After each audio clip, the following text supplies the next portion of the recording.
It's the Bird Emergency, the show where we talk about bird scientists, rare birds, threatened birds, things that might threaten birds, and the people who are trying to stop all those various threats. And I'm Grant Williams. I might add, I'm a bird nerd. I'm not a scientist. So please bear that in mind. Michelle Wille is joining me today. And Michelle is currently working out of the University of Sydney, but Michelle's an expert in bird flu. So we're going to talk about the potential threats of bird flu, but also where Michelle has been studying bird flu and what she's been looking at. Welcome, Michelle. Thank you very much for being part of the show. Thanks for the invitation. Thanks for having me. Michelle, I couldn't resist what I saw in some of the material that you sent me when I reached out to you. Penguins, bird flu in penguins. Let's start with the penguins. Sure, let's start with the penguins. Penguins are awesome. So what species, where, and the bit I'm fascinated about, how do you study influenza in birds in the Antarctic or the subantarctic? So I guess we study influenza in birds in the subantarctic and the Arctic the same way we do everywhere else. And that involves going to these really cool places, catching birds and taking samples.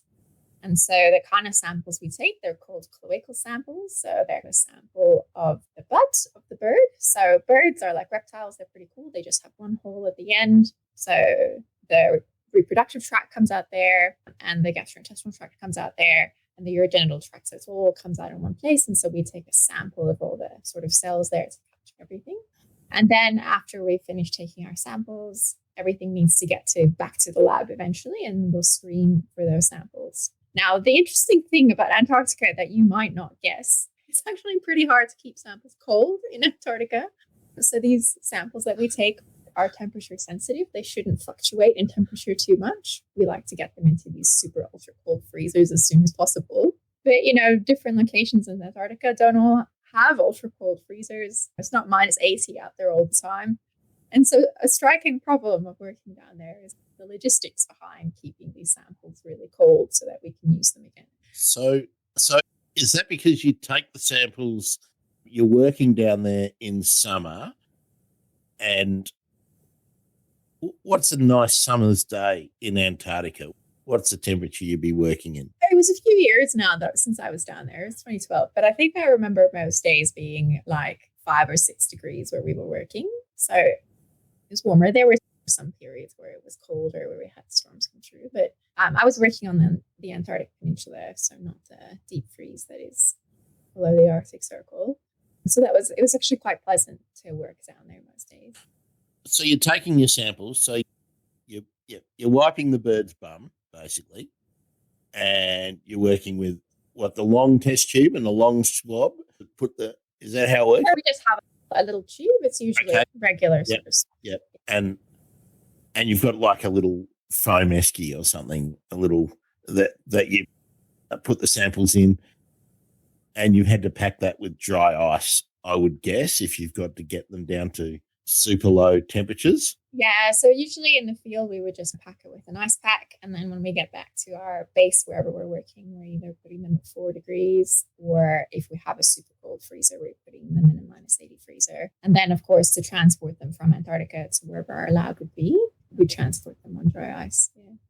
So it just explain how it's difficult to keep them at the right temperature if it's only 4 degrees, and is that cold enough? So for short term, it's all right just for a few days, but we need to get the samples into an ultra cool freezer or cold temperature within a few days. But the problem is less that 4 degrees. It's more keeping the samples at a constant temperature and not fluctuating. So for example, we'd go to a place for 2 weeks and then pack up and then have to transport everything to go somewhere else again.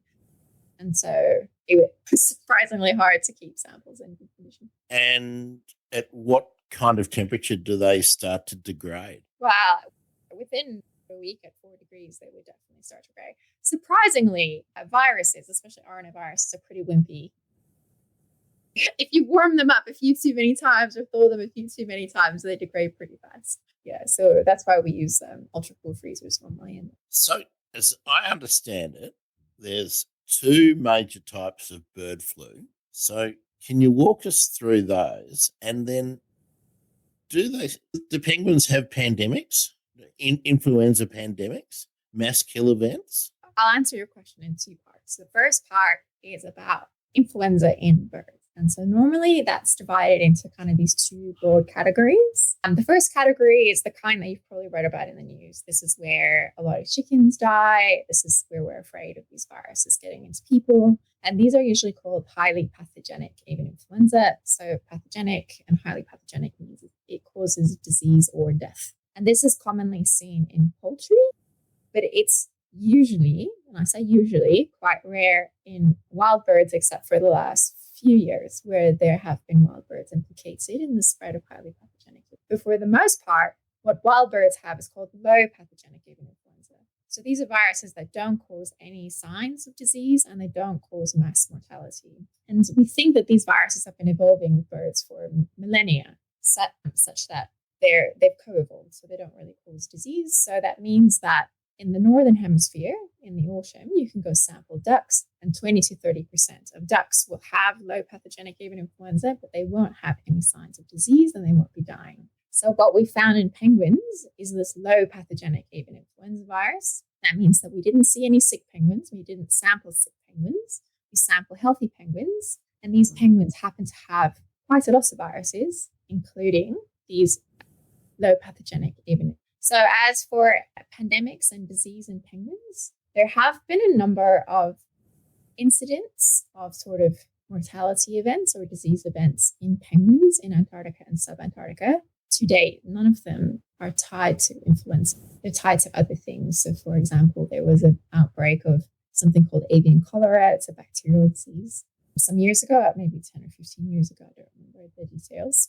And there are incidences of feather loss or a number of other diseases that happen, but they're not due to influenza to date. Do you think this strain, the pathogenic strain, has evolved with wild birds, or is it as birds have become domesticated and husbandry techniques have kept them at close quarters and all sharing food receptacles and things like that? Or has the pathogenic strain always been out there? So it's probably really tightly linked to poultry production and intensification of farming.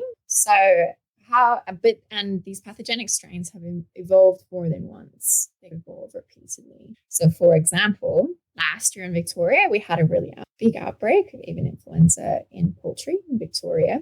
And so what we believe is that it was a low pathogenic virus that was in a wild bird that entered poultry production. And if you have tens of thousands of birds that are very close together, many of them are young birds, essentially what you're doing is inserting a virus into the system, and it replicates and replicates and replicates and replicates, and it acquires mutations. And some of these key mutations allow for the virus to go from this low pathogenic phase to the highly pathogenic phase.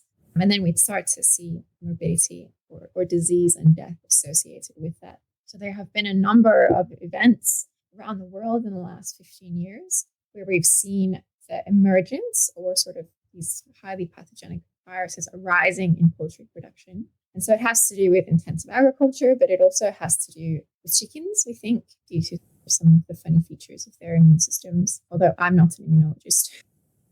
And so it's not that these highly pathogenic viruses have been evolving with wild birds.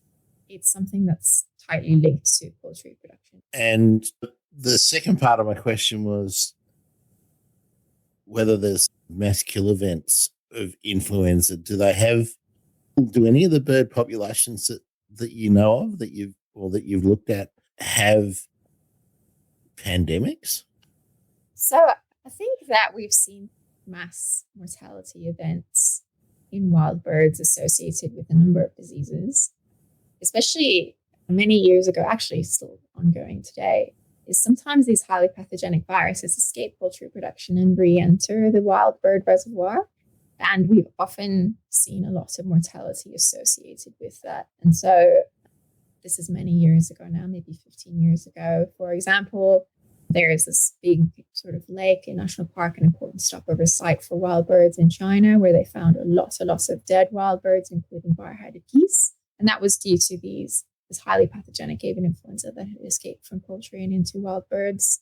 I know that the Netherlands in the last few years has seen quite a lot of mortality in widgeons. It's a duck species called a widgeon, and due to these highly pathogenic strains that are now found in wild birds. Okay, so the threat is, as so often, it's our practices and using birds as food sources or as pets and keeping them in close quarters is the threat to the wild populations, that the pathogenic virus is likely to move from birds that are hanging around with us into wild populations and finding susceptible species. That's always a concern. Not all poultry viruses have re-emerged in wild birds. Some of them have decided to stay in poultry.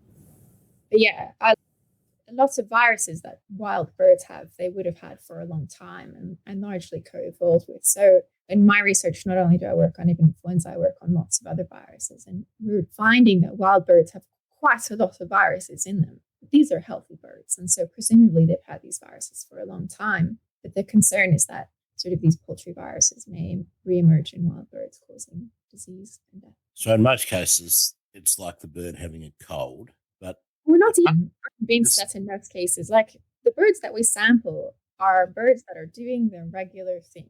They're just symptomatic. There's no observable signs of disease. So we tend to not say asymptomatic because maybe we can't record or see everything that the bird is. There's nothing obvious that the bird is doing that would make us think that it's sick or not feeling well. These are birds that would be captured in a flock or in traps with other birds. They're just doing their regular thing. And so in my research, I don't think we've sampled any birds and not found a virus in them. All birds have viruses. Are there any others that you think are potentially a concern for any wild populations that, apart from avian influenza A and B, we've talked about? We've talked about beak and feather disease. Yeah, that's the one that comes to mind for sure, because I think big parrot populations can probably support having some individuals die of that disease, but there's always the concern, of course, when it gets into rare species.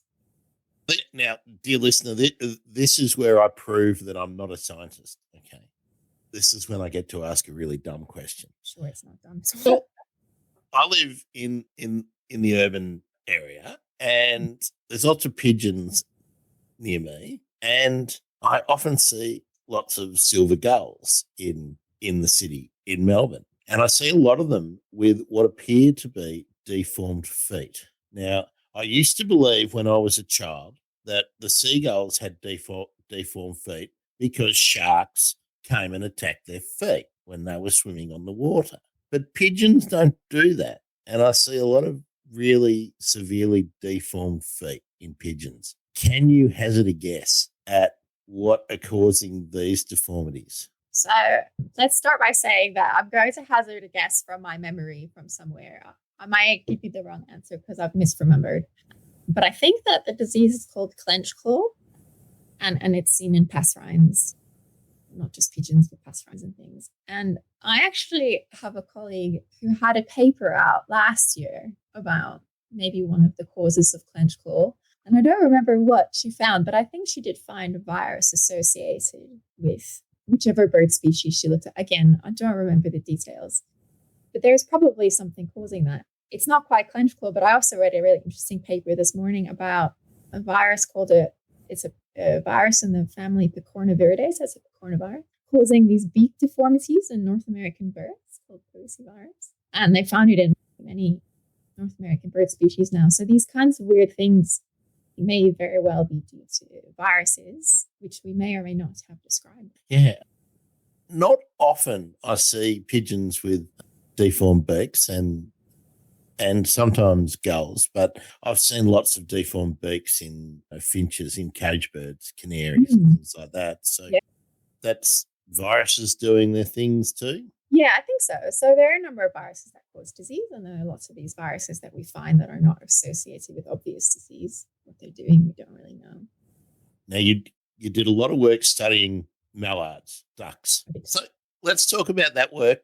I'm really interested in how you do the work as much as what you learned. So Can you step us through how you design a study and what was the question that you were attempting to answer or the problem that you were attempting to solve?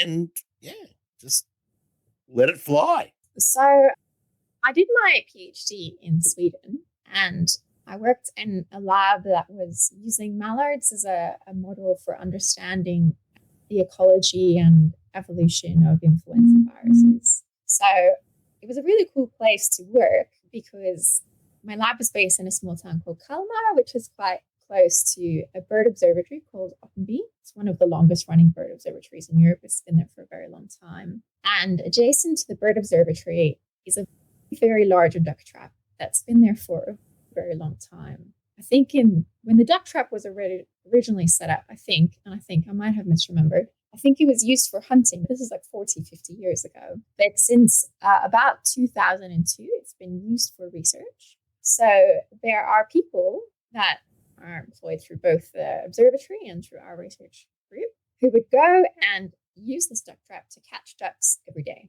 Excuse me, Michelle.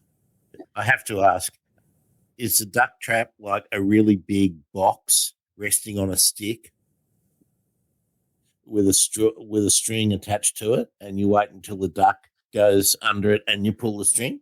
It was actually one of the most sophisticated duck traps I've ever worked with. It's quite massive. This duck trap is like, let's try to think, maybe 10 meters by 30 meters or something. It's a really big duck trap. And so part of the trap is in the water and part of the trap is on land, and it's like a big mesh cage. And there's little doors in the sort of the seaward side of the duck trap like this. So the ducks can find their way in, but because of the shape, they can't figure out how to get out. And there's a compartment within this duck trap wherein we actually put ducks used to lure the other ducks in. We call them lure ducks, but the name for them obviously is sentinel ducks. So there's 10 female ducks that live in the trap, and it's a big trap, right? Very big. They've got space to swim and forage, and there's a bit of land for them to hang out. And think aviary, really big. Yeah, and we would put grain in the trap every day for when there was water. Of course, in the winter, it's all frozen over.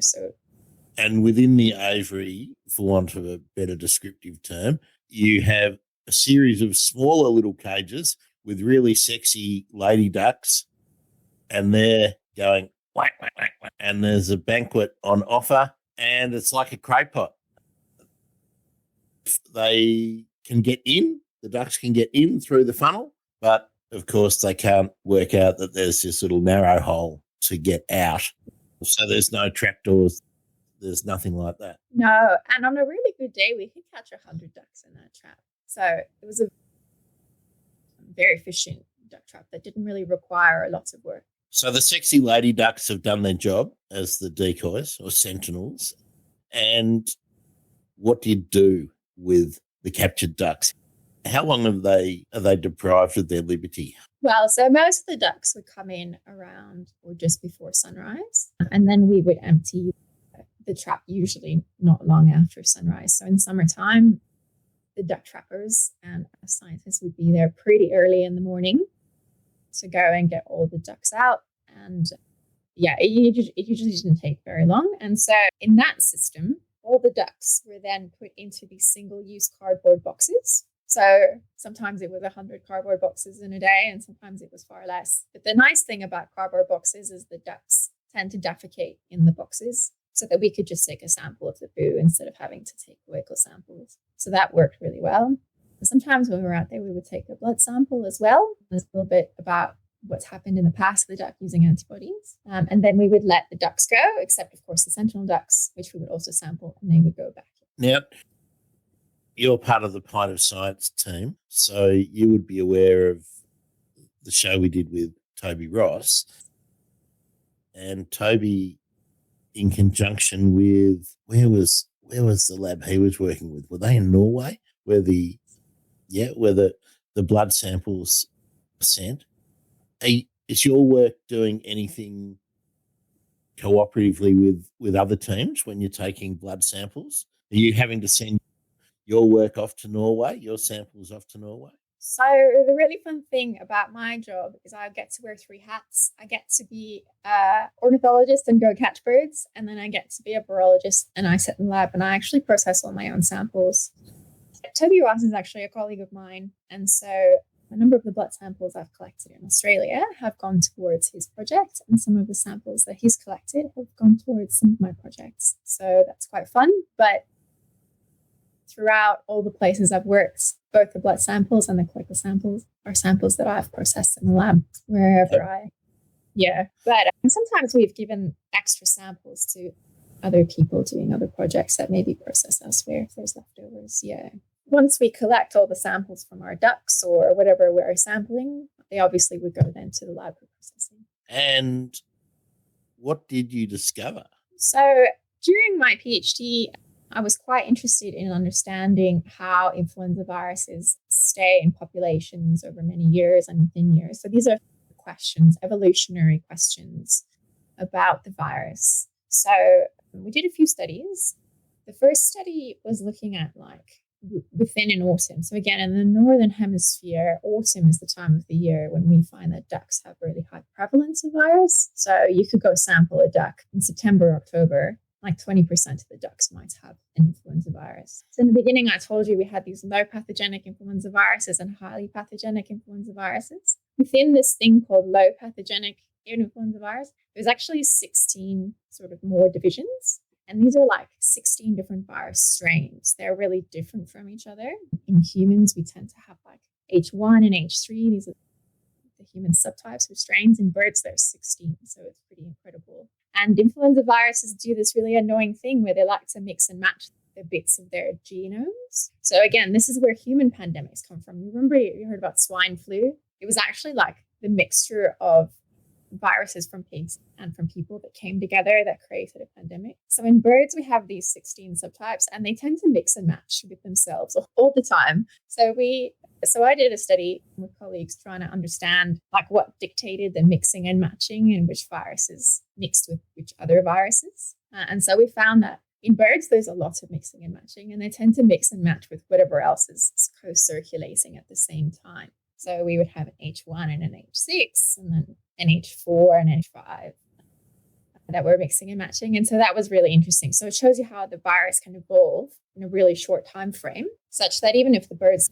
develop immunity in a short time frame, they can continue to appear different and new and circulate for much longer. We also did this study where we tried to look at what happened over 10 years. So for example, how does something like H4 appear in the population year after year? And we figured out that within this strain category, there was more subcategories, and we found a different substrain every year that came through the population. So that was pretty interesting as well. And if most cases the birds don't appear to be sick, does that mean the birds are winning the war against the viruses? And actually, I'm tempted to ask you the worst question I think anyone can ask about viruses is, why aren't they alive? Okay, so that's the second part. So there is this interesting discussion in disease ecology. It's called whether the host resists or tolerates infections. And so to resist is to mount a really big immune response. Sometimes when we feel unwell, it's because our body is mounting a really big immune response,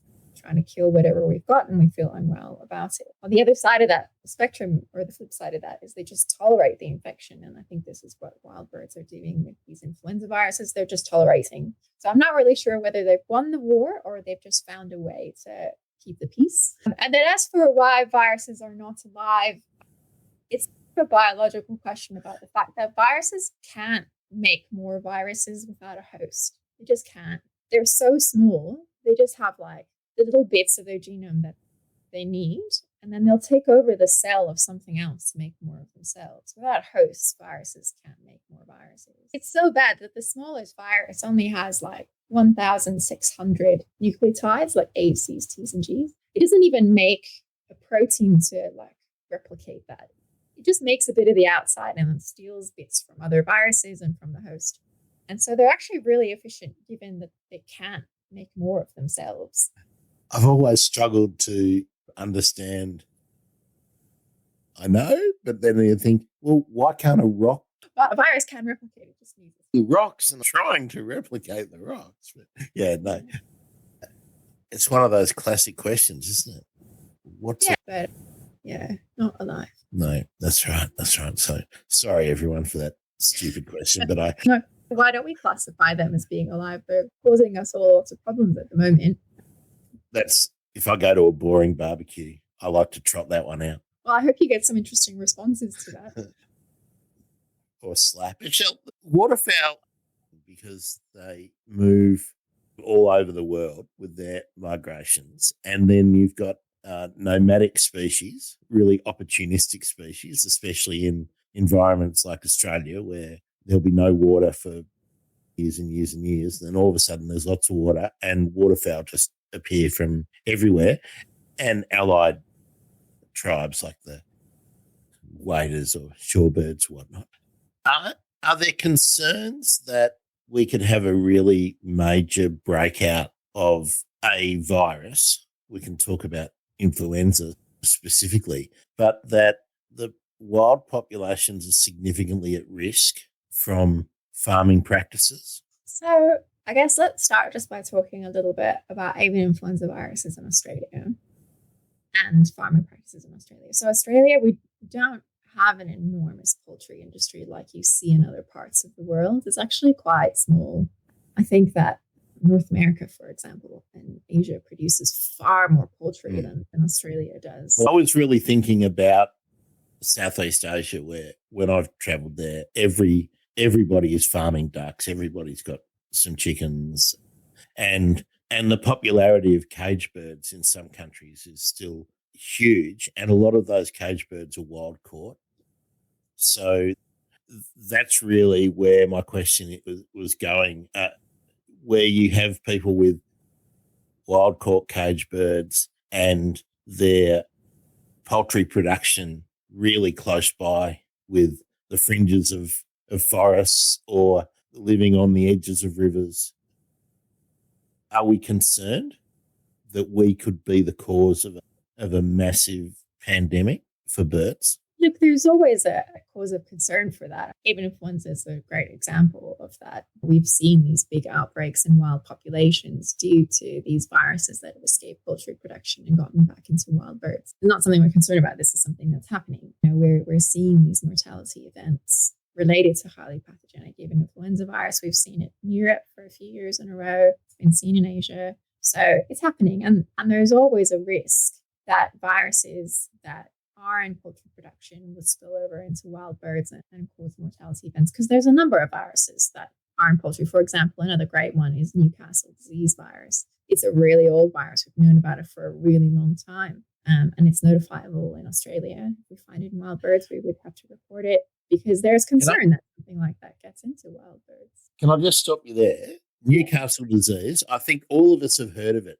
but what is it? Like, how is it different from the flu? Is it a respiratory disease as well? And does it have like an equivalent in humans to make it easy for us to understand the effects of Newcastle disease? Okay, so in birds, something like avian influenza, in wild birds, it's actually not respiratory at all. It's the virus replicates in the gastrointestinal tract, which is why we take COVID as well. But in poultry, you do see it as respiratory and gastro. And so influenza virus is caused by a virus called avian influenza virus. It's part of the Orthomyxoviridae. So Newcastle disease is caused by Newcastle disease virus, which is now called avian ortholeucovirus 1, and it's a paramyxovirus. So both these viruses use RNA in their genomes, but they're different families. They're quite distantly related. So in wild birds,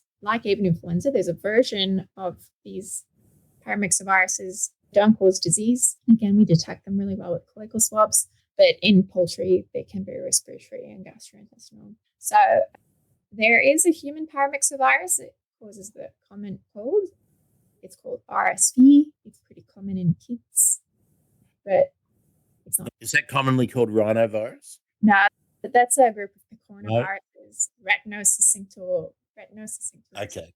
example. Yes. And there's lots of different paramix. In fact, we've found other kinds of paramyxoviruses in penguins too. Going back to the start of this conversation, we found three different paramyxoviruses in penguins a few years ago.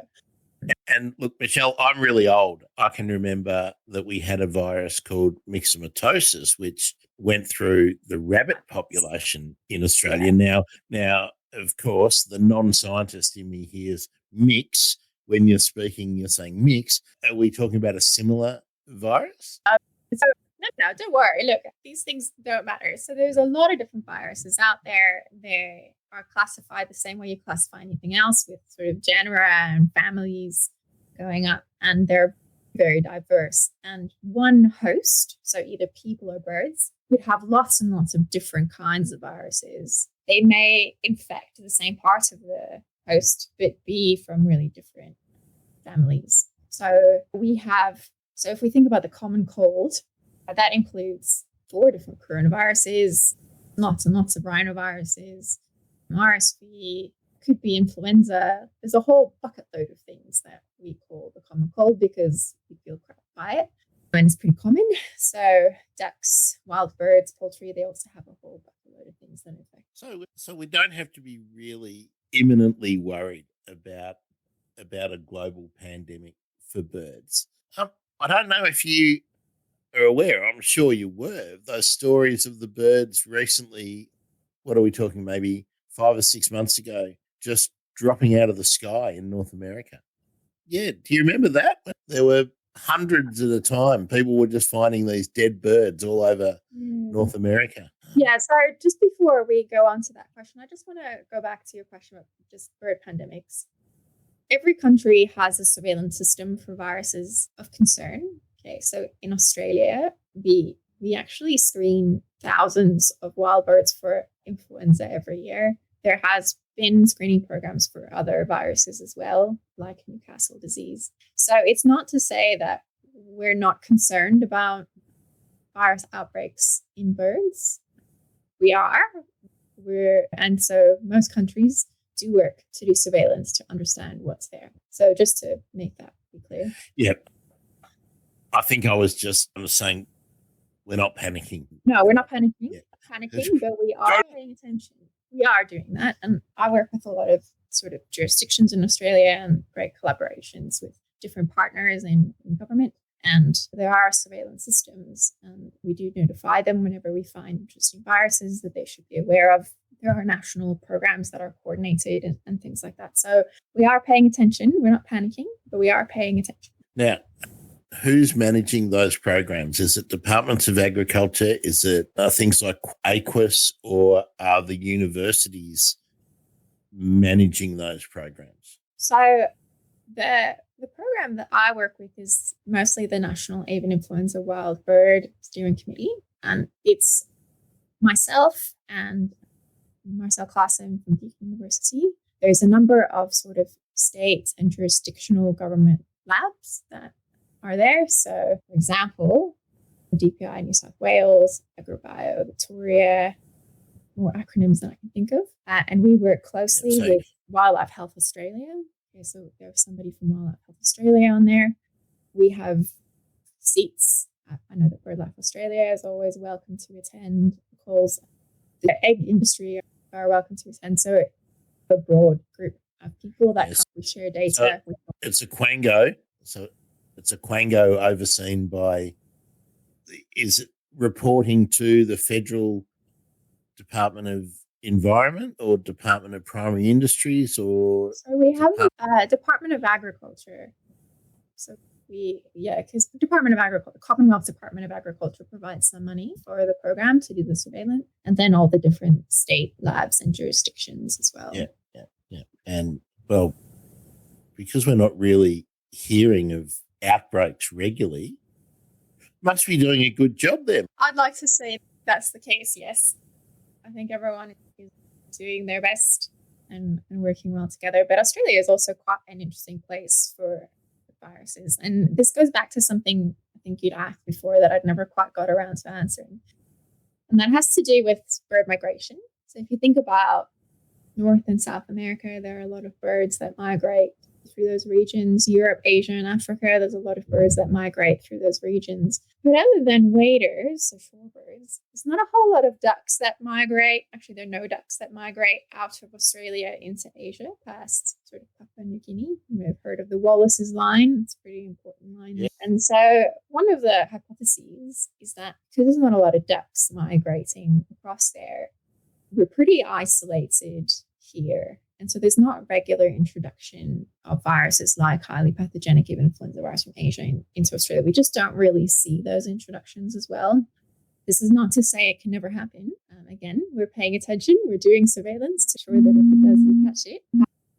But it means that I think we're, of all the places in the world, hopefully we're at a lower risk of some viruses due to these interesting dynamics of how bird migration works here. But of course, there's the other side of that coin, isn't there? That our birds are not co-evolved with a virus that may be introduced accidentally or by some straggler or migrant from some far-flung part of the world. Influenza has been in Australia probably for as long as birds have been here. These low pathogenic avian influenzas are found in birds here, and a number of different viruses, wild bird viruses, are found here as well. So it's not to say that we don't have viruses. The same as Antarctica. It's not that Antarctica doesn't have viruses. It's just that we tend not to see a huge introduction of sort of some of these poultry-adapted viruses that are common in other parts of the world being introduced here. So it's about 9 years ago that you were down in Antarctica, on the Antarctic Peninsula. Whose base were you at on the Antarctic Peninsula? So I went with colleagues from Chile. So Daniel Gonzalez Acuña, who unfortunately passed away last year, was the team leader.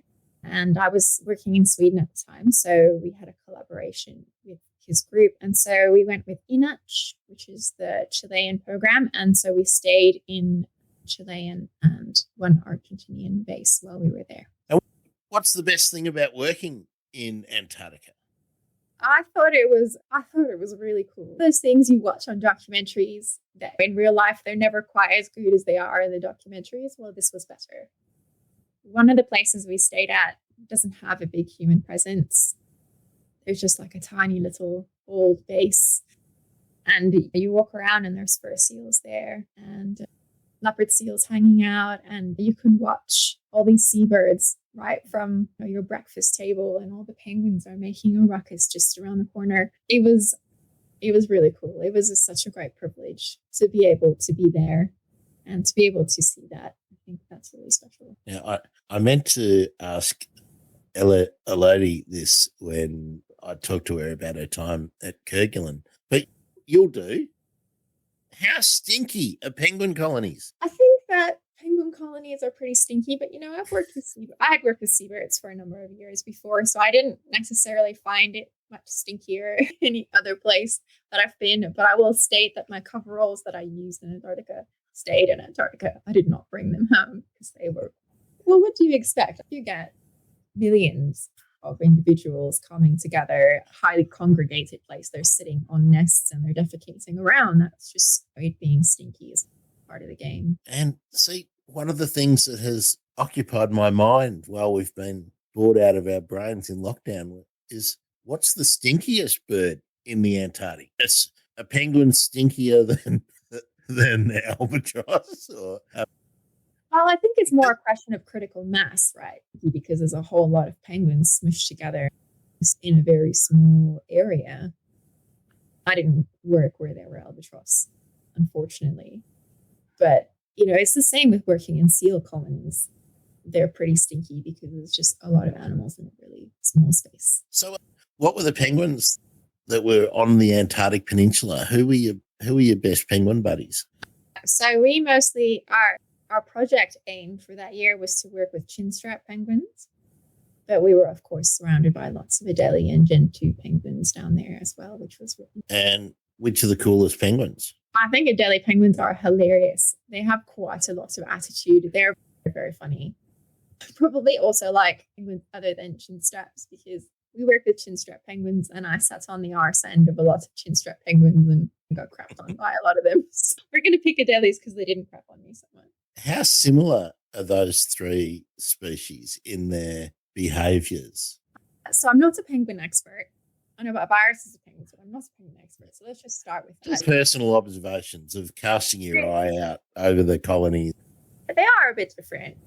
I think I found Adelies were doing slightly different things from the other two penguins, and their colonies were often in different places. So a lot of the islands we visited had both chinstraps and gentoos, but Adelies were doing different things.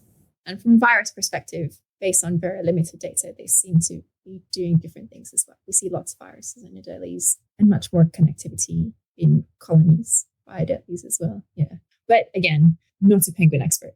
I really just wondered whether the gentoos and chinstraps pinch each other's rocks from their nests. You can never get sick of watching that. I don't think I saw a lot of thieving across species. There was a lot of thieving within species for sure, but not so much across species. But they were always really funny to watch. I really enjoyed watching them do their thing. Yeah. And what's the voyage like? Did you depart from Chile? Like you were in, because this is really interesting. You're in Sweden. You've applied for this position, no doubt. So how long did you have to prepare, and where did you depart from? So I actually went instead of somebody whose PhD was about penguin or viruses, bacteria. I think he was working on bacteria in polar regions, and they were collecting virus data as well. And I think he had finished his PhD and was seconded back to his job. So there was an opening on this team. And so I was just in the right place at the right time, actually. Unlike Elodie, who had to compete very hard for her position, I was just in the right place at the right time. And so I think I have remembered having a conversation in the autumn and then going I think we departed in January, early in January. So it's not like it was quite a long process. Again, really different from Elodie and probably different from a lot of other people's experience.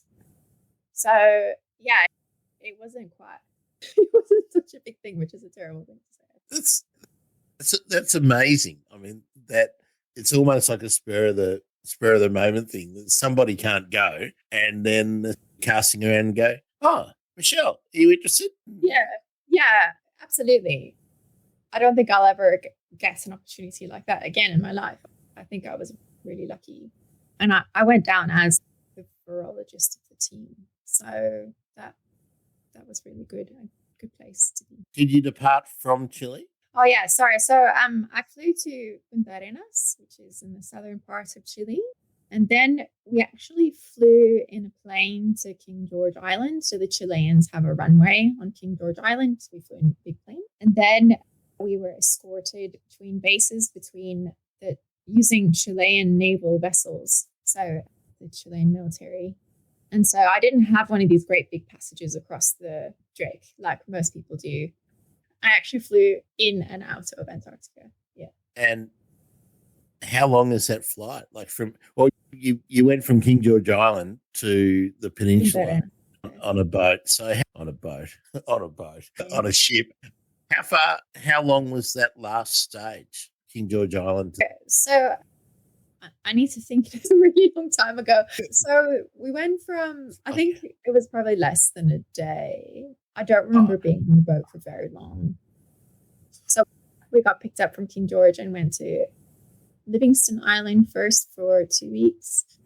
And that was not a long boat journey at all. And then we went from Livingston Island to O'Higgins Base, which is on the peninsula. And I think that was probably a day at most. And it's all through the island. So the sea is quite calm and flat. I remember having incredibly beautiful weather. Like it was like glass when we sailed through there. And then we were at O'Higgins Base for a little while and then went back to King George.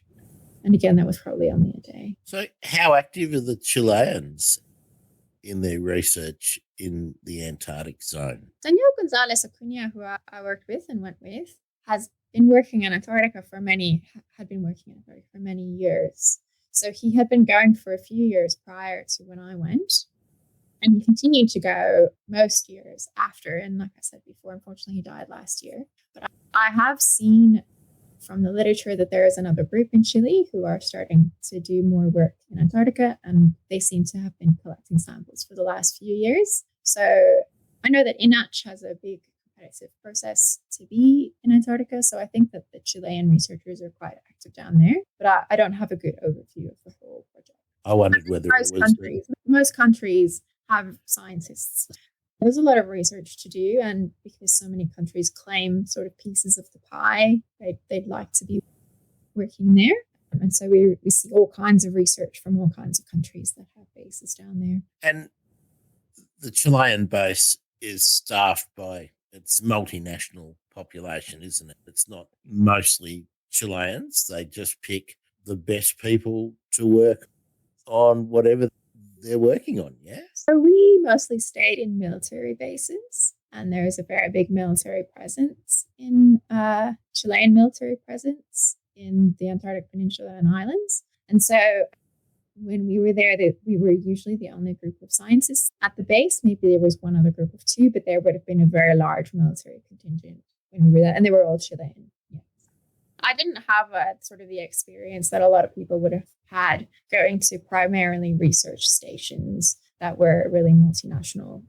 Through the Chilean program, we went on military vessels and stayed in military bases. Okay, I'm not sure that's generally understood.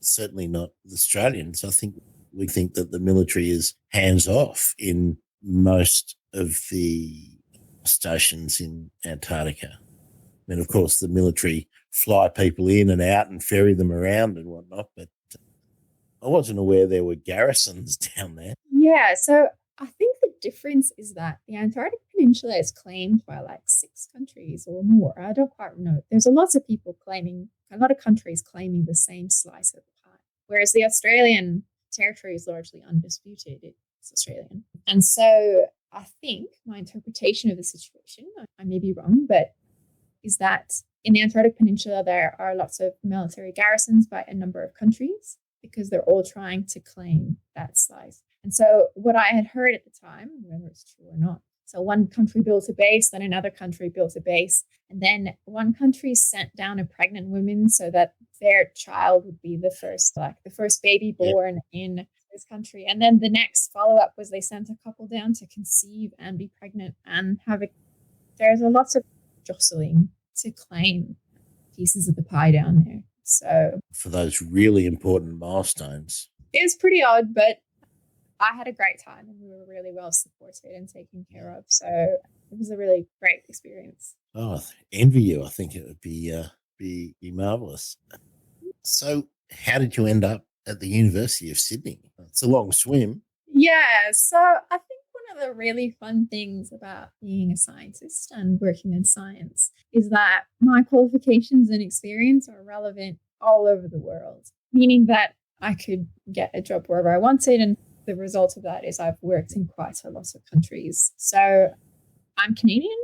I did my bachelor and master's degree in the eastern part of Canada. I've done field work in Alaska in the Aleutians, which was really fun. And then I did my PhD in Sweden and did my sort of first postdoctoral position in Sweden.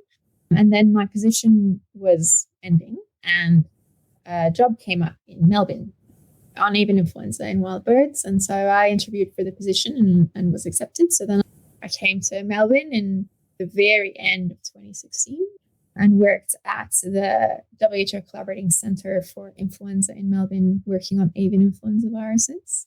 And I did that until this time last year, where I moved to the University of Sydney with an ARC fellowship. So a bit of a long, convoluted journey. Okay. And I try and explain to the general public, like the bird nerds who aren't in academia, what's a fellowship?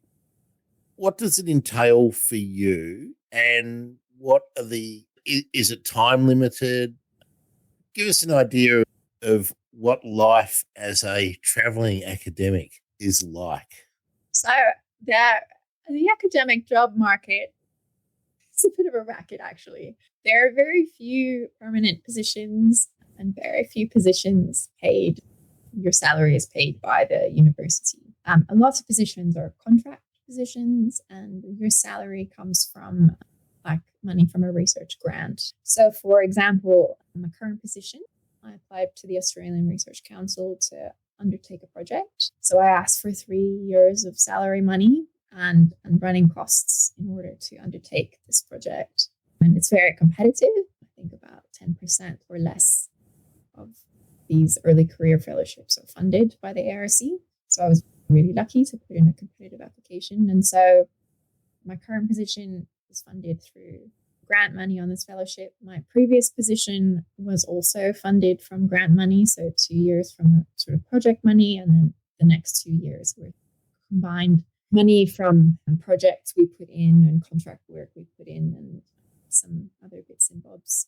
When you describe it like that, sorry for interrupting, but you had 2 years funded from grant money, and then you have to scrabble around for bibs and bobs for the next 2 years. This is the point I want to get across to people, because we have this terminology, all these people in their ivory towers, in those universities and whatnot.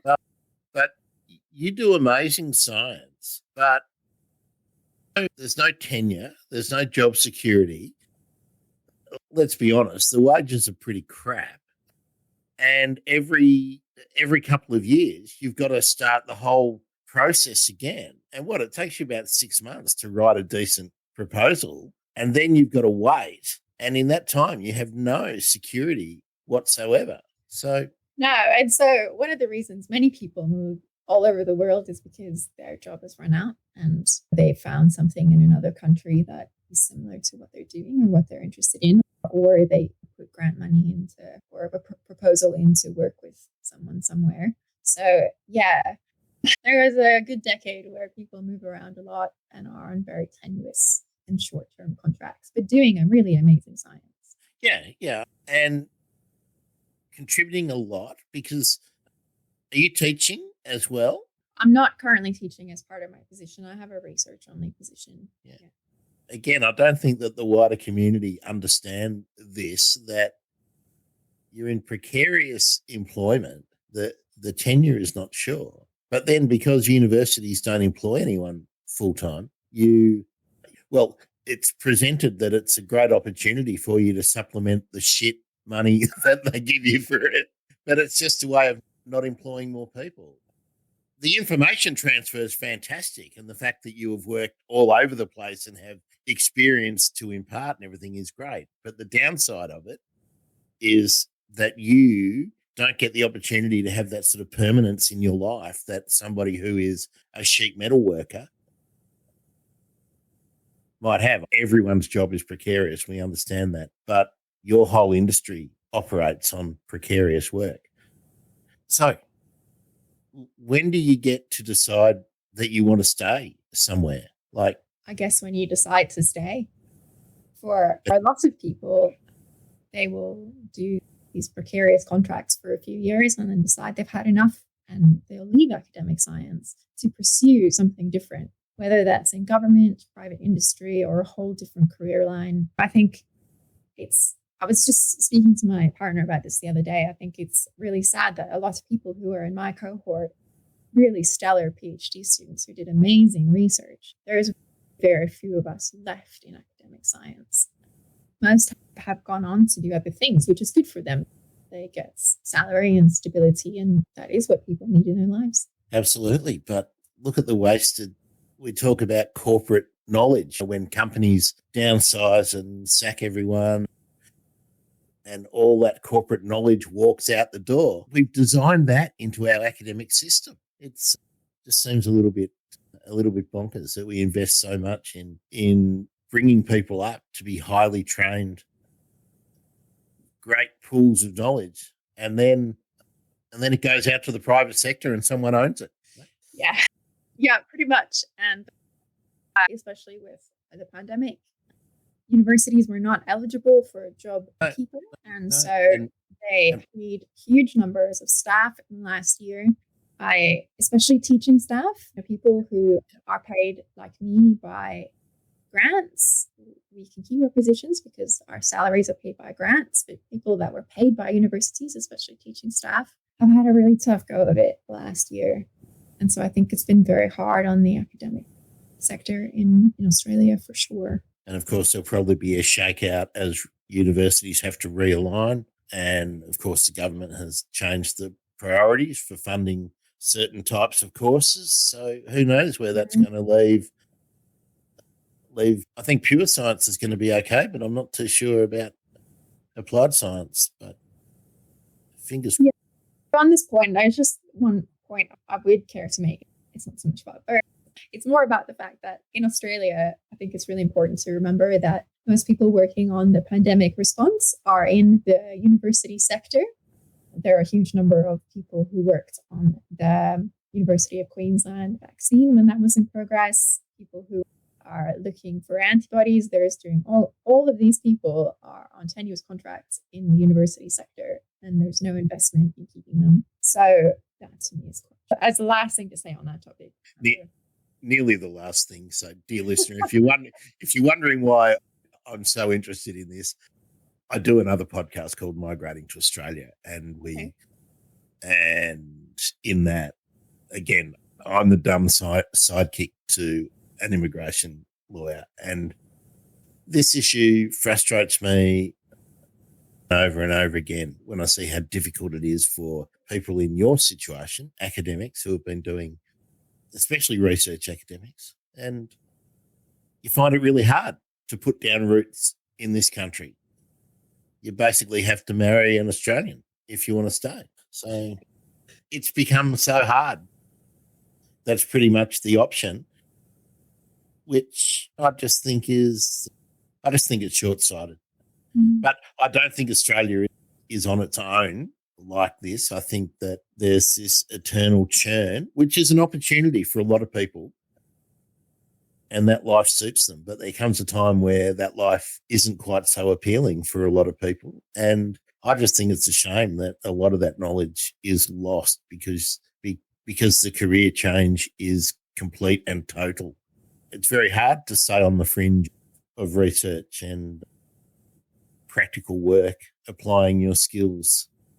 Yeah, I think there's a lot of people who are now designing kitchens and things like that using skills that they could be applying to saving endangered species, which is why I bang on about it all the time. Yeah. So what's your sort of next move, do you think? I don't know. Yeah.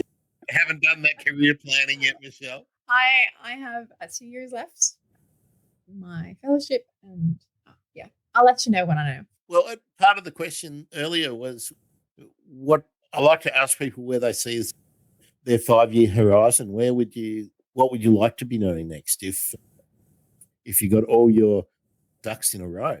If I got all my ducks in a row, so to speak, I think it would be great to get a junior position, so to have my own lab, have my own students. Yeah, that's hopefully where I'm going. Let's see how we do. And is that the kind of position that comes up regularly, or do you have to wait for someone to retire? Or so again, I think the good thing about being able to go anywhere in the world is I'm not fixed to waiting for someone retire in a city or at one institution. Positions do come up. Whether you like the institution or not is a consideration. Whether the institution likes your portfolio is a consideration. And whether you're competitive or not for that kind of position is a consideration. So they do come up from time to time. So you just got to keep your eyes out and try to land a good place. Okay, well, the deal that there's the bird emergency questions. So let's do them. What's your field guide of choice? So I have a Simpson a day. And the reason for that is before I moved to Australia, I felt the need to buy a bird book, and the only Australian bird book in the shop in Sweden was Simpson and Day. So that's what I got. My partner has, I think it's Morecambe.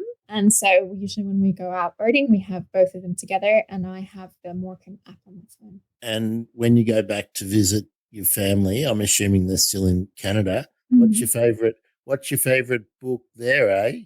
I think I have the National Geographic Birds of North America, and I have the Collins Guide to Europe when I'm back. Oh, very good. And have you moved across to using any of the apps? Yeah, so I downloaded the app last year, actually. I'd never used an app before, and we were in the Victoria and Mallee in December, and I was really keen to go look for Mallee emu wrens, it sounded like. I was hanging out with, what's his name? I think, is his name Michael? I can't remember now. Explore the Mallee. They've got a little place, and so he put me on to come out. Yeah, might have been name checking another episode that's coming up because we've got a No.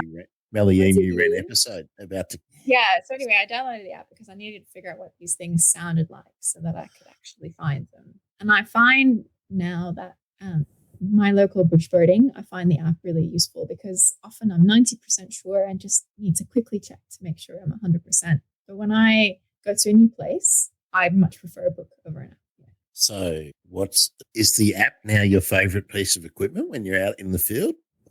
Or is it the trusty binoculars, or is it your wide brim hat? That's probably my binoculars for sure. And are you using a little pair, a big pair? I have a Swarovski 10 by 42 that I've had for like 10 years. Yeah. You hear that, Mr. Swarovski? Looking for a sponsor. They're great. They are great binoculars. Before that, prior to that, I had a pair of Bushnells that I had bought when I was like 9 years old. They were these tiny little. Yeah, and were they the rubber coated ones? Yeah. And so when I bought the Swarovskis 20 odd years later, it was like night and day. These binoculars were amazing. The amount of light you get in and how far you can see, it was really amazing. And they've been on a few continents and have had quite a beating and are still in good shapes. Oh, that's good. And what about the little pair? Are they still at the bottom of the backpack, just in case? I don't know what happened to them, but they did not move with me to Australia. Handed them off to a cousin or something, a little cousin. I don't even know. Now, you've worked with so many interesting birds, so I'm interested to know what your favourite bird is. I think that seagulls are entirely overrated, or underrated, actually, what I mean to say. I like gulls, and I like them because they're very funny and very smart and quite fun to look at. I spent a few years trying to catch gulls in North America, and I never caught the same individual twice. They'd come to the edge of the trap and look, but you'd never catch them again. They're very smart. They're very feisty, and they have great personalities. So I really like gulls. So how does the silver gull compare to? Oh yeah, was that a Pacific gull or a herring gull? So how does the Pacific gull line up against the herring gull? Pacific gulls are great. I really like to see them. They're really beautiful. We've universally caught silver gulls a few times in some of our nets, and they're also really feisty, and I really like them. Yeah, so I'm sure silver gulls think they're pigeons. They think they're pigeons, but I think they're bigger and meaner than what they are. They're actually stunning when they're in good condition. Yeah. And again, you've been in so many locations, great locations. Where's your favourite location that you have been or do go birding? Birding? Okay, so birding, my favourite place to go birding is the northern bits of Botswana. It's really lovely. I don't get there very much anymore, but I've been to the parks a few times. So Chobe, Savuti, Muremi, all those parks. Because the bird diversity there it's incredible. You can easily see, I don't know how many birds we saw, 200 birds over 10 days or something. It was really amazing. So international birding, that's probably probably the top place to go. I love babblers. They're so funny. The African Aramark babblers, you hear them before you see them, and they just come in and they're all fighting with each other and making a ruckus. And they're great. And babblers are very funny too, though, but they're a bit harder to see. And have you got a favourite spot in Australia? You've spent a lot of time in Melbourne and now a lot of time in Sydney. Have you got around to many other spots in Australia? So we went birding in Kakadu in 2019, which was great. What a great place. How amazing. And a Western Treatment Plant is in Melbourne. Western Treatment Plant is a great place to go birding. Yeah, but I think Australia is great to go birding everywhere. We go to all kinds of places to see things. Yeah. Yeah, you haven't got a favourite place you go back to time and time again? No, Treatment Plant I've probably been to the most times. There are quite a lot to go catching with the BWSG, so it's a pretty regular place to go.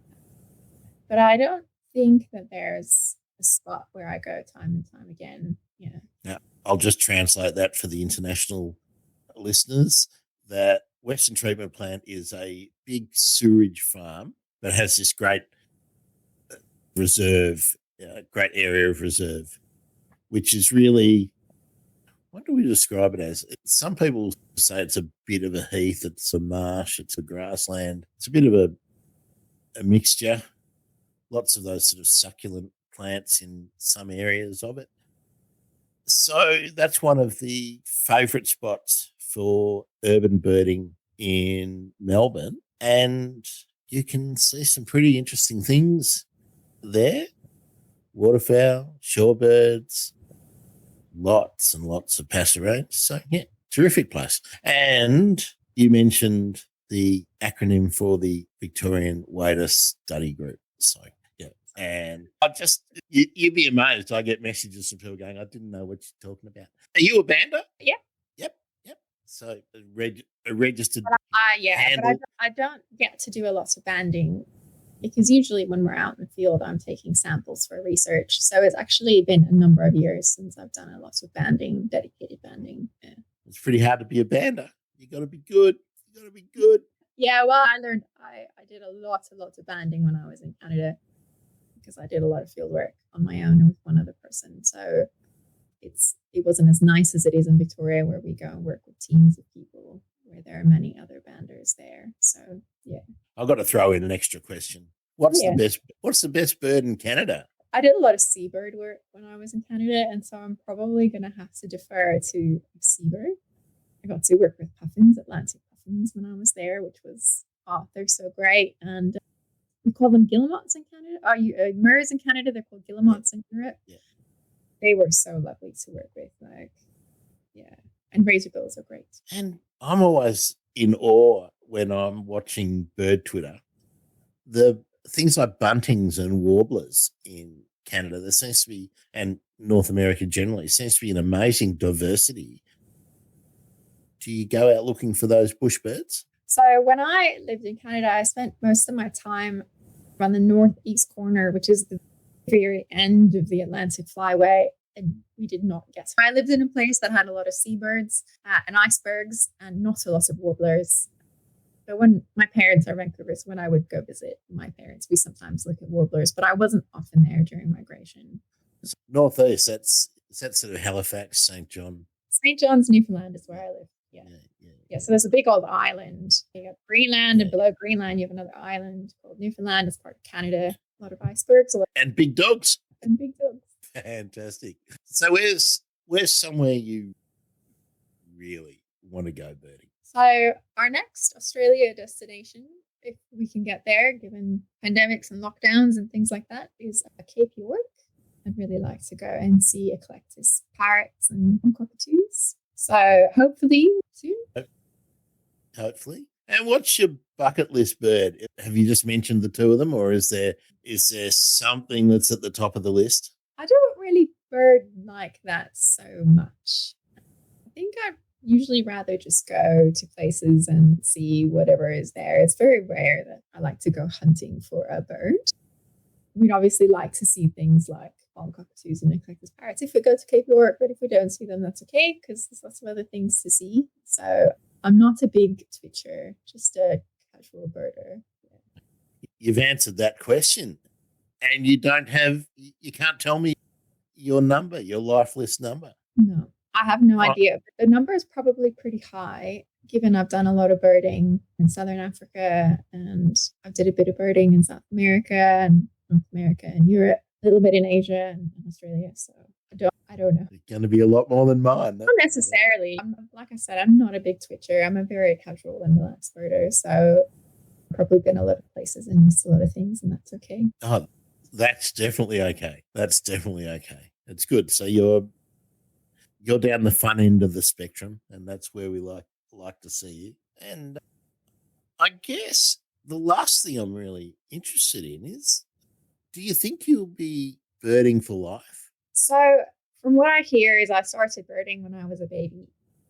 I had a short hiatus for a few years where I didn't bird, but I think it's something I will always do to some degree, whether it's more seriously or more casually. It's a great hobby. It's nice to be outside. Sometimes I say I'm a bit of a naturalist. I like to know the names of things that are around me.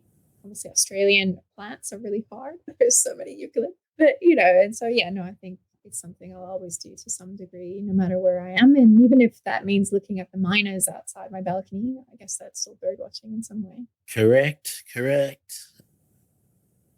I saw a lot of miners in the far-flung reaches of the Philippines, different miners, and sparrows where they actually weren't an introduced invasive species, where they were hanging out where they were meant to be. And I have a whole new respect for those birds, which as a kid I hated with a passion. Here and woke me up that birds are just doing bird things. It's not their fault they're here. The reason they're doing well is they're adaptable, and they deserve some respect for being able to survive in a totally new environment and doing well in it. Absolutely. Miners are very funny birds. Oh, they're hilarious, actually. I like to watch them. They're pretty cheeky. Bloody invasive buggers when it comes to nest hollowers. Yeah. Well, Michelle, thanks a bunch. Now, if someone wants to check out some of your writings, your adventures, where should they head? Well, so I am on Twitter. I tweet things about birds and viruses. So you can find me at DuckSwabber, which is a pretty memorable Twitter handle. Yeah, otherwise my academic work is on a number of academic sort of websites, ResearchGate, Google Scholar, and things like that. Yeah, no, I think your Twitter handle is up there with Steph Burrell, who has got Petrol Station. Ooh, that's good. That's a ripper. I think you're up there. We got to the end of yet another one. Thanks, dear listener, for hanging on. Thanks, Michelle. Thanks so much for being a part of it. And, well, happy lockdown, happy pandemic. And may there be many more viruses for you to swab out of ducks' bums. So, Thanks for having me. Bye.